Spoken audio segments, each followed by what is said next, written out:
Salam saudara yang terkasih, selamat datang di channel Pastor Kolong Langit. Dan saat ini kita tidak dalam konten renungan, tetapi dalam konten teologi. Saudara, yang akan kita bahas di sini adalah tentang khotbah, bentuk-bentuk suatu khotbah atau jenis-jenis khotbah. Bagi saudara yang pemula atau saudara yang ingin belajar berkhotbah, setidaknya saudara harus memiliki 3 jenis khotbah yang saudara pahami atau yang saudara mengerti. Jadi harus mengerti setidaknya 3 jenis khotbah yang paling umum yang sering digunakan di mimbar. Adapun 3 jenis khotbah, yang pertama adalah jenis khotbah topikal. Yang kedua jenis khotbah tekstual.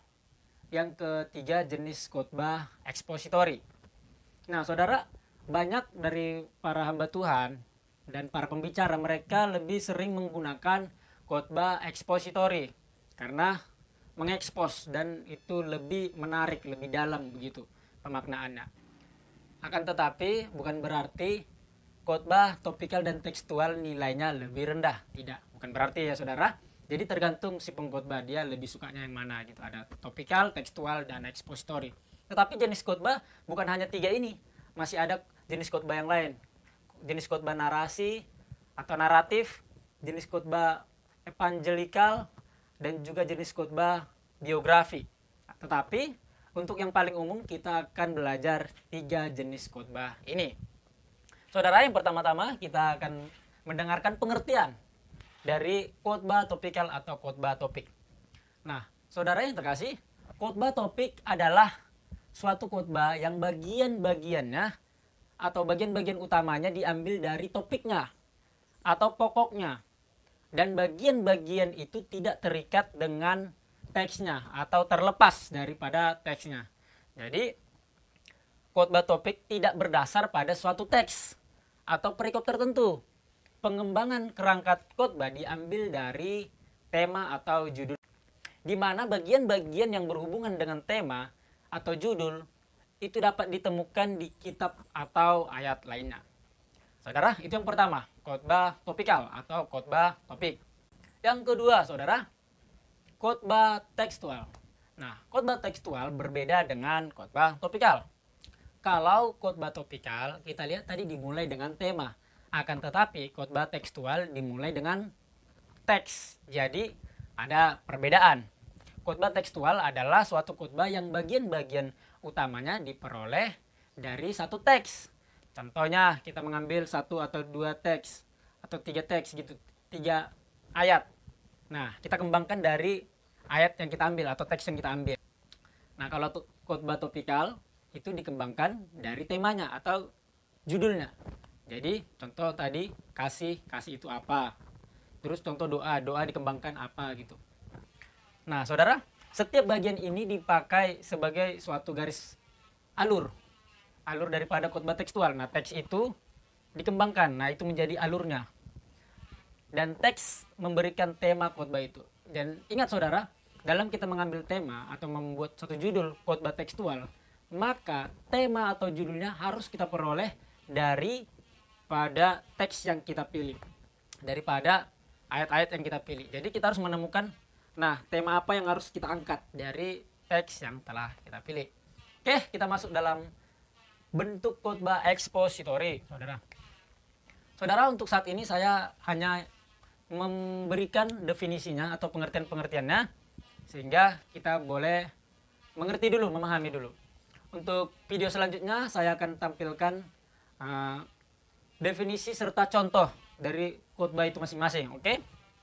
Nah, ketiga, khotbah ekspositori adalah bentuk amanat memberi yang paling efektif dari semua jenis khotbah. Nah, dari pengertiannya saja dikatakan bentuk amanat yang paling efektif dari semua jenis khotbah. Jadi tidak heran kalau banyak pengkhotbah atau pembicara menggunakan jenis khotbah yang ketiga ini, yaitu ekspositori. Khotbah ini menghasilkan jemaat yang paham akan ajaran Alkitab. Dengan mengupas satu bagian kitab suci, pengkhotbah telah menunaikan fungsi khotbah yang utama, yaitu menafsirkan kebenaran Alkitabiah kepada jemaat. Jadi apabila seorang pengkhotbah dapat mengupas satu teks dikatakan dia sudah menunaikan tugasnya sebagai pengkhotbah ekspositori, yaitu dia dapat menyampaikan pesan yang alkitabiah kepada jemaat.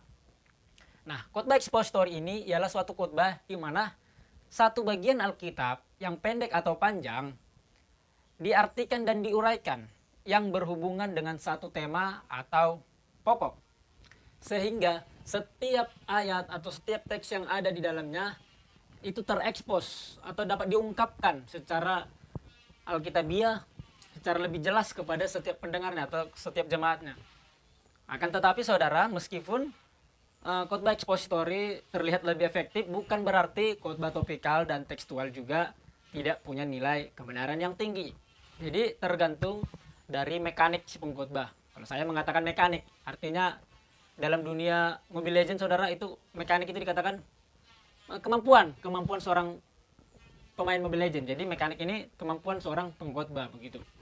Tentunya seorang pengkhotbah mempunyai keahlian tersendiri dalam mengupas suatu ayat Alkitab. Jadi bebas, kalau saudara ingin mau belajar tekstual dulu boleh, khotbah topikal juga boleh, ekspositori juga boleh. Nah, untuk pemula saudara, yang paling mudah itu yaitu khotbah jenis topikal. Dan yang kedua yang sama dengan topikal yaitu tekstual gitu. Tapi kalau saudara juga ingin belajar langsung ekspositori boleh gitu. Nah, jadi saudara, ketika saudara sudah memahami ketiga jenis khotbah ini, jadi saudara akan lebih mudah nanti ketika seorang hamba Tuhan berdiri di mimbar, saudara mendengarkannya, jadi saudara dapat mengklasifikasikan atau membedakan, oh pengkhotbah ini menggunakan jenis khotbah ekspositori misalnya, atau oh pengkhotbah ini menggunakan khotbah tekstual, topikal. Akan tetapi saudara, jenis khotbah apapun yang dipakai oleh seorang pengkhotbah itu tetap punya nilai kebenarannya tersendiri, tetap punya nilai yang tinggi, karena yang disampaikannya adalah firman Tuhan. Jadi saudara, sampai di sini dulu video saya tentang 3 jenis khotbah yang paling umum yang harus dimiliki seorang pengkhotbah pemula. Akan tetapi saudara, kalau saudara sudah pengkhotbah yang senior, yang sudah ahli gitu, yang sudah punya jam terbang yang tinggi, video ini saya tidak sarankan kepada saudara. Video ini hanya kepada pemula dan pelajar. Untuk itu, saya akhiri. Salam Pastor Kolong Langit. Semoga Tuhan menyertai kita dimanapun kita berada. Tuhan Yesus memberkati.